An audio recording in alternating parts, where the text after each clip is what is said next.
It's time for the A Game About Digging a Hole review for the PC.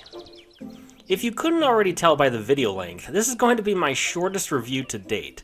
And because it's so short, there's some risk of spoiling the game. Why? Well, because what I have to say is what the majority of the game has to offer.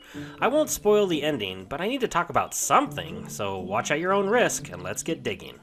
At the start of the game, you see a posted flyer showing a house for sale for only $10,000 and with gold treasure in the garden.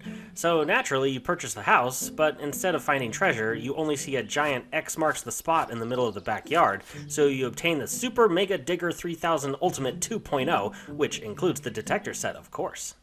The title is exactly what the game is about. As you start digging, you'll notice that you have to click for each shovel scoop, which was quite annoying, but I guess holding down the mouse wouldn't make sense. Once you dig deep enough, you'll start finding stones and other minerals you can sell to your computer, which instantly rewards you with cash. You can use the money to upgrade your shovel for a wider area of scoopability, and eventually trading it in for a drill, which is much easier and faster. You don't have to worry about getting out of the hole as long as you purchase a $6 jetpack.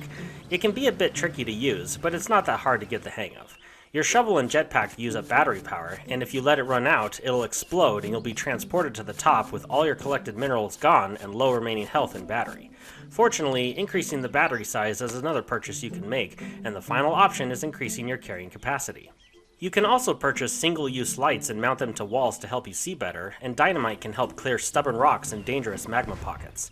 As I said earlier, the shovel kit comes bundled with a couple of detectors, which automatically start beeping and buzzing when you're near something good. The graphics are simplistic and work for this type of game. It reminds me of Hello Neighbor. Same with the controls. Simple keyboard and mouse combo with no frills. I guess my only gripe is I didn't like that the R key was what you press to bring out a stick of dynamite. I mean, it works, but at least having a custom keybinder would have been better. It also would have been nice to place dynamite rather than throwing it, as it could often land in a different area than you intended. Well, that's about it. I finished the game in just under 2.5 hours, and while doing this can unlock an achievement mode, there's not much replayability altogether, unless you're trying to speedrun it. For $5 though, what can you expect? The game works, there wasn't anything really buggy, and it's inexpensive. With that said, I would have gladly paid more if it had additional excavation options, some actual lore would have been interesting, as right now it's up to interpretation, and a co-op mode could be fun.